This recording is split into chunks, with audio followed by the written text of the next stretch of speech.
Go get him, Toby. Go run.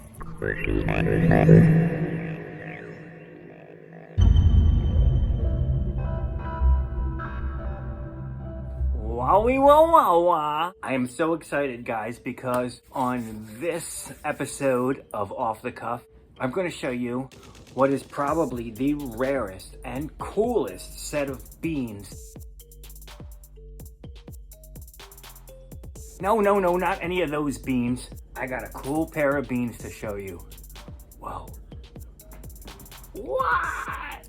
Look at that.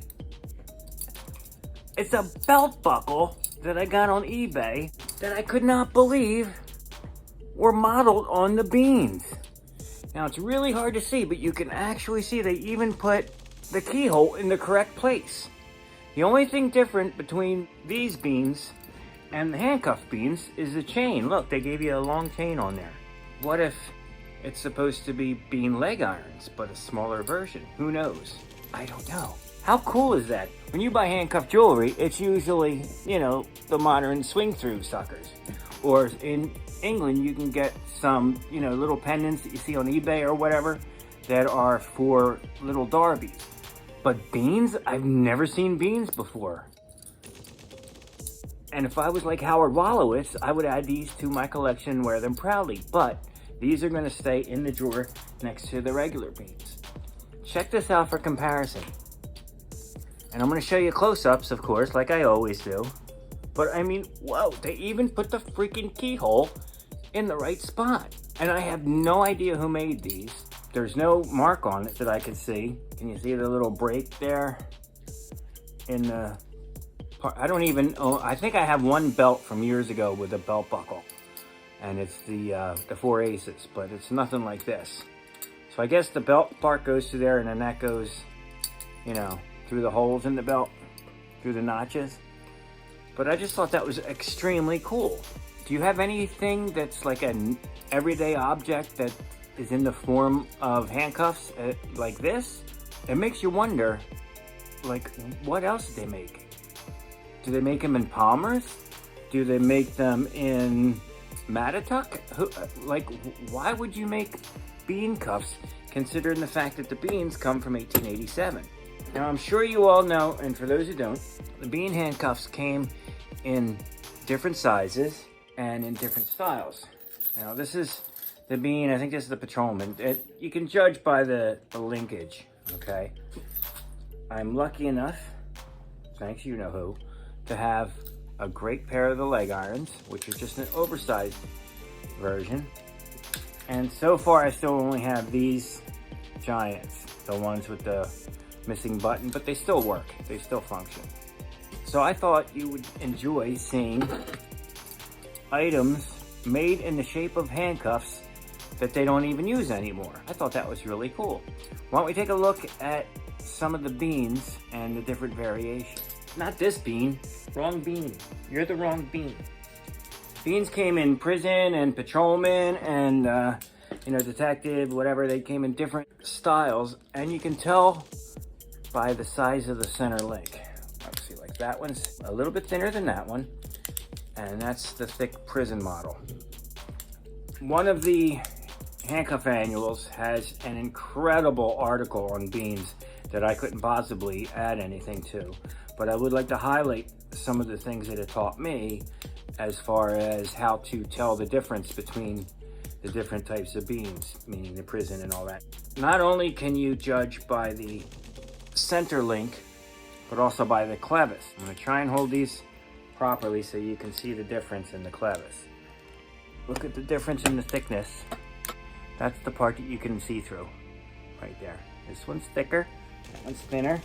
So there's a marked difference between the two. I'm going to turn these all the same way. And this one's even thinner still. They came in different finishes, nickel mostly, and then through the years, they get those age spots like we all do. But you can see the differences in the sizes. And beans are one of my favorite cuffs. I just love the shape of them. I love the fact that they're adjustable to a point, that they have the arming button so you can carry them around unopened. But I really love the shape. When I started collecting, I thought, in addition to the fact that they were famously connected with Ed Bean, the police officer who designed cuffs, did he? Back in the 1800s. I also thought, you know what, that's kind of like a kidney bean shape, a little bit. Just like that.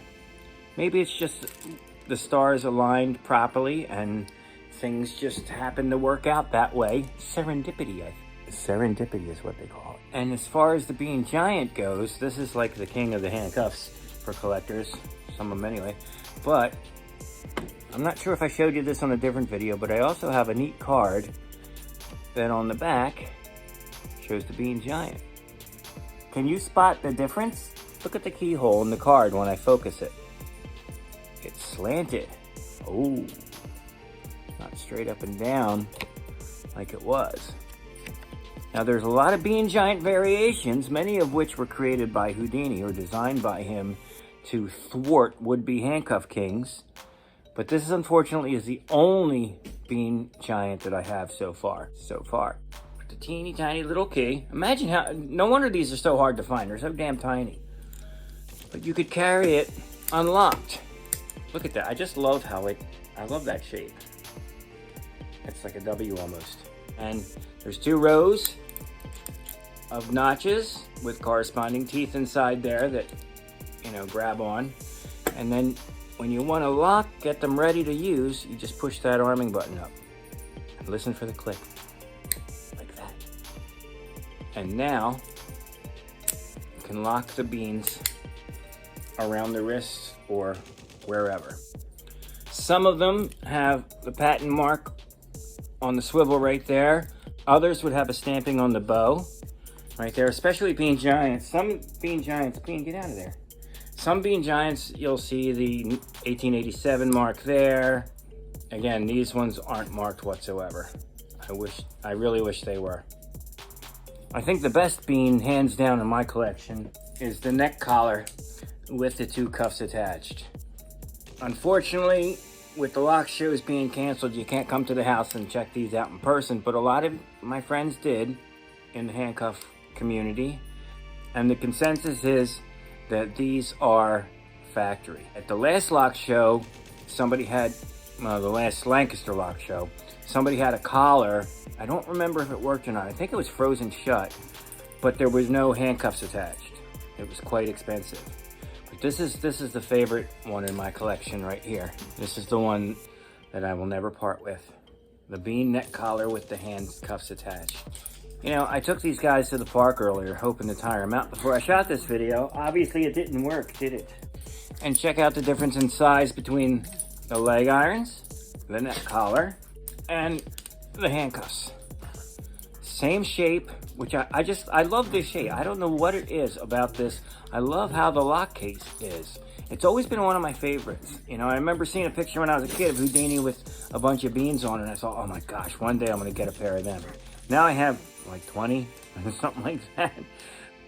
You can never have enough as a collector, can you, Bean?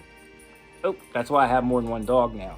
So there's a lot of information out there on the internet and in the handcuff forum about beans, the history of the company, all that, and the different controversies that have arisen over the years about them, about Edward Bean, and about, the whole Houdini thing with the Bean Giant escape.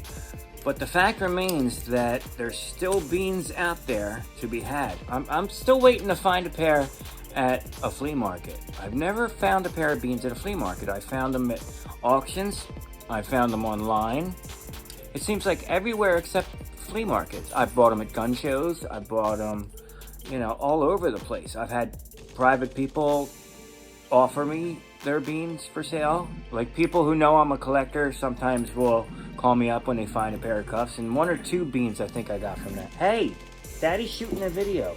So there's plenty of information out there on the beans. I just wanted to show you some examples, and I have other bean videos up on the channel, which I'm sure you subscribe to by now. But I wanted you to see these here, because I just thought this is the coolest thing. And wait till you see, I have them in the drawer, in the bean drawer.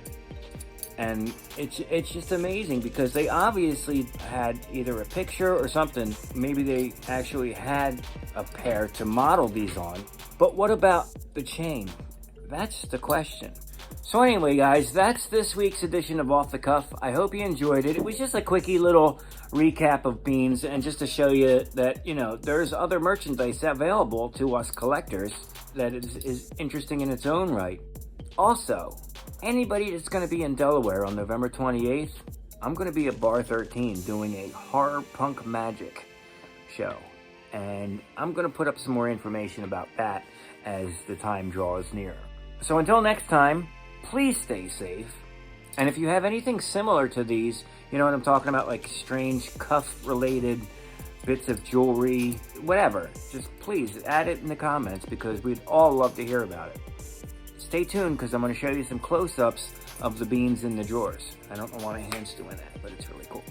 And I'll see you again next time.